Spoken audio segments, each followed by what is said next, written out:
आप लोगों ने देख लिया होगा कि नीट का कुछ स्कैम चल रहा है ना। तो अपना उस पे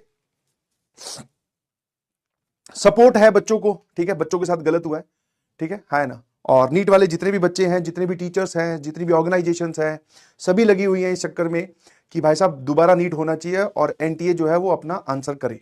बिल्कुल सत्य वचन, ऐसा ही होना चाहिए। अगर कहीं धांधली हुई है तो उस धांधली जिसने करी है पहले तो उसके साथ जो भी कानूनी कार्रवाई होती है वो करो, उसके बाद में एनटीए वालों को माफी मांगनी चाहिए, और उसके बाद में फिर आकर पेपर वापस कंडक्ट करवाना चाहिए। तो सारे जितनी भी ऑर्गेनाइजेशंस हैं, जितने भी टीचर्स हैं, सब लगे हुए हैं बच्चों के भले के लिए, ठीक है। तो हम भी यही चाहते हैं, एज ए बोलते ना, हम जेई वाले क्या है, उनके सहयोगी हैं, ठीक है। तो हम भी यही चाहते हैं कि बच्चों को इंसाफ मिलना चाहिए। बट यस, कुछ जो मेरे मन में एक ऐसी बैठे बैठे ख्याल आया कि ऐसा जेई, मैं मुद्दा वापस नहीं उठा रहा हूं, मतलब ऐसा नहीं है कि बीच में अपनी कुछ ऐसा कुछ पॉलिटिकल स्टेटमेंट या फिर बीच में बोलते हैं ना व्यूज के लिए, कुछ नहीं। मैं आपको सिर्फ एक पर्सनल बात बोल रहा हूं कि जब आप जेई मेंस का पेपर देते हो ना, ठीक है ना, तो जेई मेंस का जब आप पेपर देते हो तो जैसे सेशन होंगे, सेशन 1 होगा, फिर सेशन 2 होगा, फिर अलग अलग दिन होगा सर, 5 दिन आप मान के चलो मिनिमम होता है। 5 दिन में सुबह शाम 2 पेपर, है ना। फिर सर सेम यहां पर भी ऐसे ही, फिर सर जिसका टफ आया उसका नॉर्मलाइजेशन और ये सब, ठीक है ना। क्या मेरी बात समझ पा रहे हो? और इस चीज को कंडक्ट करवाने वाली गवर्नमेंट एजेंसी भी एनटीए ही है। अब जैसे कि यहां पर दिक्कत जो आ रही है ना, मेन जो बच्चे बोल रहे हैं कि सर एक मूवमेंट पे मतलब नीट में जिसके 640 मार्क्स आते थे out of 720, that is very good score, और उसको आराम से गवर्नमेंट मेडिकल कॉलेज और सीट मिल जाती थी, अच्छी रैंक भी आ जाती थी शायद, जितना मुझे पता है। या फिर आप 650 670 तक चले जाओ। अब की बार कट ऑफ ही 650 गया है, ठीक है ना। 650 कट ऑफ गया, मतलब जो इससे ऊपर लेके आया उसको मिल सकती है गवर्नमेंट कॉलेज, इससे नीचे वाले तो सब डिस्क्वालीफाइड ही है, वो तो बात ही ना करें। तो अब इस प्रकार से क्या होता है, कई बार जैसे कुछ लोग बोल रहे हैं कि पेपर बहुत आसान था, कुछ लोग मतलब जो मेन रीजन निकल के आ रहा है वो यही निकल के आ रहा है जितना मुझे समझ में आता है कि पेपर लीक हुआ था, बिकॉज 70 टॉपर हूं। तो आप समझो जरा ध्यान से कि एक पेपर में 720 में से 740 पिछले सालों में आप लाते हो, तो आपका दिमाग आप तक ये सिग्नल पहुंचा, जैसे मान लो आप पेपर कर रहे हो, समझने वाली बात है, तो आप पेपर कर रहे हो, तो जिस बच्चे ने 640, जो जिसके ये आ रहे हैं 650, तो वो जब कर रहा होगा तो उसको ये फील तो आती ना कि हाँ यार इतना कर दिया मैंने, अब मेरी गवर्नमेंट सीट पक्की होगी। ये अब मेरी गवर्नमेंट सीट पक्की हो गई, ये इंफॉर्मेशन आपका दिमाग आपको तब बोलता है कि जब आप इस स्कोर से ऊपर चले गए, क्योंकि पुराना पैटर्न हम देख रहे हैं। बट सर जब पेपर आसान बना दो या पेपर लीक हो जाए तो ये बेचारे बच्चे रह जाते हैं, ठीक है। मेन दुख इन पे ज्यादा आ रहा है, वैसे सभी पे ही है, सबके साथ गलत हुआ है, क्योंकि एक भी अगर फ्रॉड हुआ है तो सारा को चेंज कर दिया ना, तो सबकी रैंक बदल दी। तो ये सेम काम जेई मेंस में भी होता है। एक टाइम हुआ करता था जब आप 300 में से, पहले 360 का हुआ करता था, आजकल 300 में से, है ना, अगर आप किसी में स्कोर करते हो मान लो 220 प्लस, समझना जरा, 220 तो ये बहुत वेरी गुड स्कोर माना जाता है, आप पता करिए प्लीज, समझ में। अगर जेई मेंस की आप बात करें तो आपको 300 में से 220 अगर नंबर आ रहे हैं तो भाई साहब this is a very good score, समझे। मैं जेई मेंस की बात कर रहा हूं, बिकॉज जेई मेंस ही सिर्फ एनटीए कंडक्ट करवाता है। ऑल्दो 2018 में एनटीए वालों ने यह बोला था कि हम जेई एडवांस भी कंडक्ट करवा लेंगे, बट जितने भी जेई एडवांस के प्रोफेसर थे उन्होंने बोला था कि नहीं भाई, हम जेई एडवांस हम अपनी अपनी आईआईटीज अपने अपने हिसाब से हम मिलकर कंडक्ट करवा लेंगे, do not interfere in this. तो वो एकदम सही चल रहा है, टू द पॉइंट। तो इनको जेई एडवांस नहीं कंडक्ट करवाने के लिए दिया गया एनटीए को, जेई मेंस ये कंडक्ट करवाते हैं, है ना। अब 300 में से 220 अगर कोई बच्चा आके बोलेगा वेरी गुड स्कोर, बट जैसे अब हुआ 27 जनवरी, शिफ्ट 1 शिफ्ट 2, अब कोई बच्चा बेचारा सेम इसकी तरह जब पेपर दे रहा होगा, वो करते करते पहुंचा हुआ है, हाँ यार अच्छे खासे सवाल कर दिए, मेरा इतना स्कोर आ रहा है।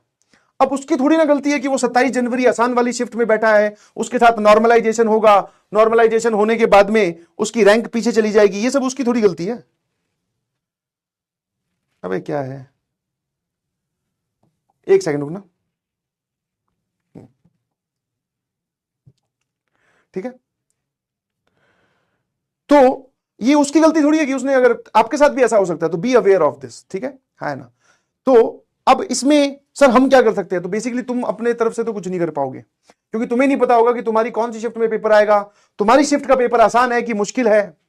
क्योंकि मान लो अब एक शिफ्ट ऐसी बना दी, जैसे 1 फरवरी वाला पेपर था, तो पूरे साल की जर्नी में टीचर ने बोला कि भैया 200 से ऊपर नंबर ले आना, 200 से ऊपर नंबर ले आना, तेरा सब बढ़िया हो जाएगा, तेरे को बढ़िया एनआईटी मिल जाएगी। एक शिफ्ट ऐसी बना दी कि बच्चे का 170 ही आ रहे हैं। अब जब ये 170 वाला पेपर दे रहा होगा और रिजल्ट आने तक जब ये घर पे अकेला रहा होगा, इसका कितना कॉन्फिडेंस कम रहा होगा कि सर ने बोला था यार 200 से ऊपर लेके आने, तब हम सेफ जोन में है, मैं तो 170 ही ले पाया। हाँ चलो, बाद में नॉर्मलाइजेशन होकर और ये सब चीजें होकर रैंक आपकी एक अच्छी आ गई, अगर आपकी शिफ्ट का पेपर टफ है तो। बट ये लेके आ रहा है, इसकी रैंक तो बढ़िया आ रही है, ये लेके आ रहा है, इसकी रैंक कम आ रही है, तो ये सब है ना मिसमैच सा है, मिसमैच, कहीं पर कुछ नहीं है। एक टाइम हुआ करता जिसमें ये भी बोला जाता था कि यार ये वाले चैप्टर्स इंपॉर्टेंट है, इन पे फोकस करो। अब कोई पैटर्न नहीं है, कोई डिस्ट्रीब्यूशन नहीं है। किसी किसी शिफ्ट में तो कोऑर्डिनेट ज्योमेट्री के 5 सवाल आ गए, किसी शिफ्ट में कोऑर्डिनेट ज्योमेट्री का एक भी सवाल नहीं आया। नहीं समझे? तो अब इसको अब नहीं समझ में आ रहा, अब अपने क्या करें, इसका क्या करें। तो मैं आपको यही बोल रहा हूं भाई कि आप अपनी तैयारी है ना जी जान लगाकर कीजिए, ये ऐसे ही चलता रहेगा। आई डोंट थिंक कि ये कभी चेंज होगी। और इसमें जेई मेंस में तो ये चलता है। ऑल्दो एक बढ़िया स्टेप जहां पर अप्रिशिएट करना चाहिए वो ये है कि सेशन 1 सेशन 2 थ्रू किए, कि अगर कोई बच्चा यहां फंबल हो तो यहां अपने आप को संभाल ले 2 महीने के गैप में, ये एक बढ़िया स्टेप है। बट अभी भी ये वाली जो चीजें है ना, ये बड़ी परेशान कर रही है। समझ पा रहे हो नहीं समझ पा रहे हो? है ना? ठीक है, तो तैयार रहिएगा प्लीज। हाँ, आपको पेपर अटेम्प्ट करना सीखना। अब जब से ये शिफ्ट वाली चीजें हुई है तो आप अब ऐसा नहीं बोल सकते कि सर मैट्रिसेस डिटर्मिनेंट छोड़ जाऊंगा। नहीं भाई, पता चला तेरी शिफ्ट में मैट्रिसेस डिटर्मिनेंट के 2-2 3-3 सवाल आगे, फिर जाके किसको बोलेगा? नहीं समझे? तो अब आपको थोड़ा सा वाइड एंगल से तैयारी करनी पड़ेगी कि आपकी शिफ्ट में कोई सा भी सवाल परोसा जा सकता है। ठीक है, हाँ बिल्कुल सही। चलिए, आज हम बात करने वाले हैं, ठीक है, बाकी और एक और छोटी सी बात बोलूंगा प्लीज। ठीक है, आप जब भी पेपर दे के आए, मेरी आपसे रिक्वेस्ट है, वैसे तो ये बात आपको 1 साल बाद में यूज करनी है, या करीबन करीबन दिसंबर में जनवरी में यूज करनी है।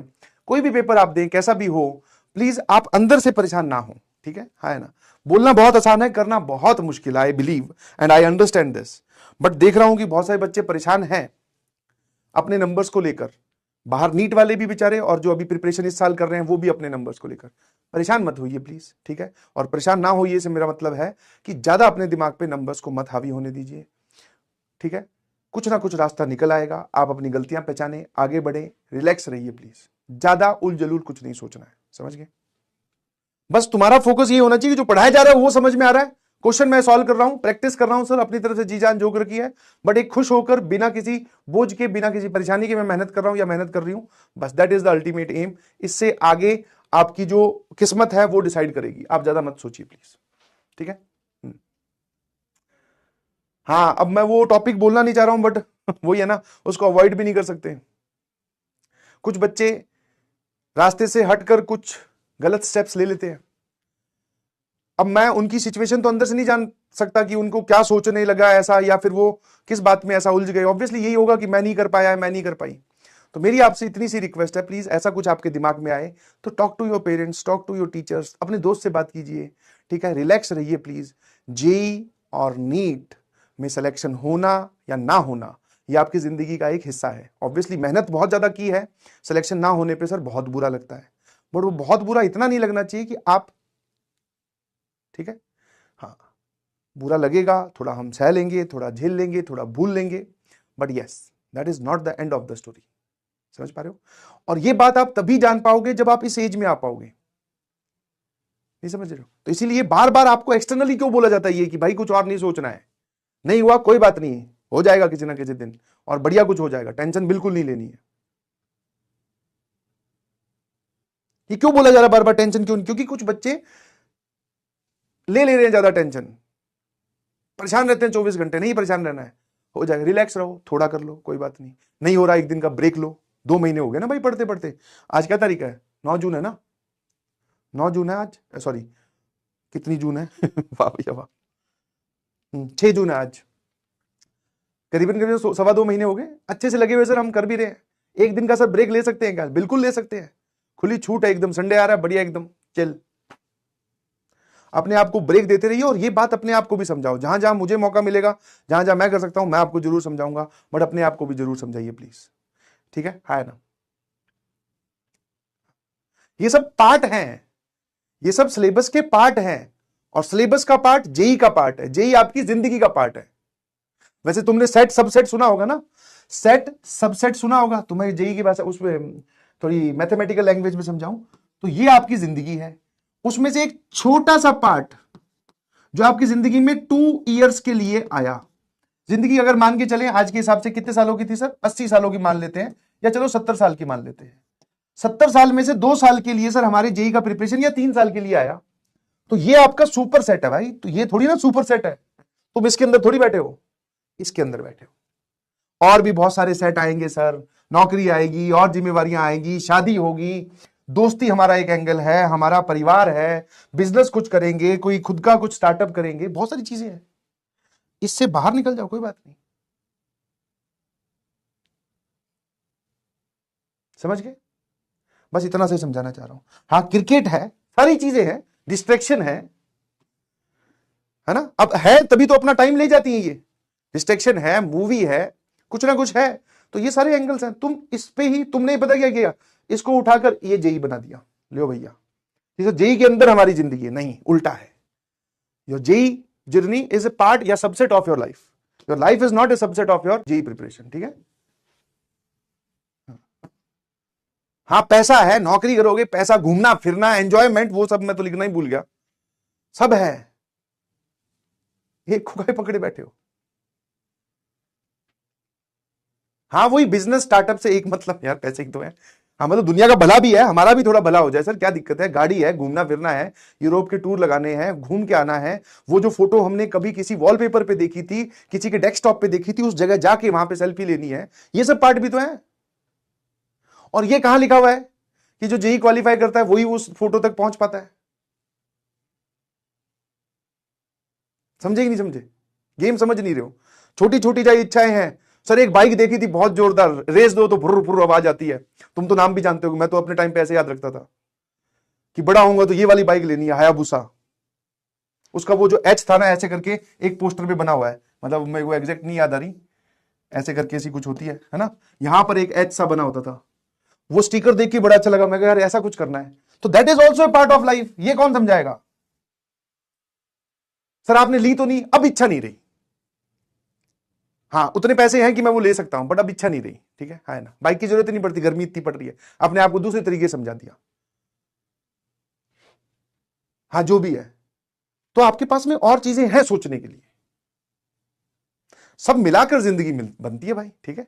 तो मैं जो ये ज्ञान देने की कोशिश कर रहा हूं, इसका सोल पर्पस सिर्फ ये है कि किसी भी चीज को अपने दिमाग पे हावी ना होने दें, बस रिलैक्स रहें। और रिलैक्स रहने, ऐसा कहने से रिलैक्स नहीं रह सकते, दोस्तों से बात करें, हाँ ना, किसी के सामने रो लें, समझ में आया? किसी के सामने रो ले, अपने पेरेंट्स से बात कर लो, कुछ ना कुछ करते रहो। ब्रेक, ब्रेक बड़ा जरूरी है ना? मस्टैंग, वाह यार, बहुत बढ़िया, बहुत बढ़िया। हाँ, अपनी अपनी लिखो मत कि ड्यूक ये क्या है, केटीएम वेटीएम। बढ़िया बाइक है वैसे, मैंने देखी है, पर ज्यादा ही हल्की। एक बार मैं उस पर बैठा था, सच में हल्की, मतलब शरीर थोड़ा हैवी है ना, तो केटीएम बैठती भाई साहब, केटीएम का एम तो इतना ही पिचक गया, टी थोड़ा सा टेढ़ा हो गया था, के बचा, मैं उतर जाता हूँ।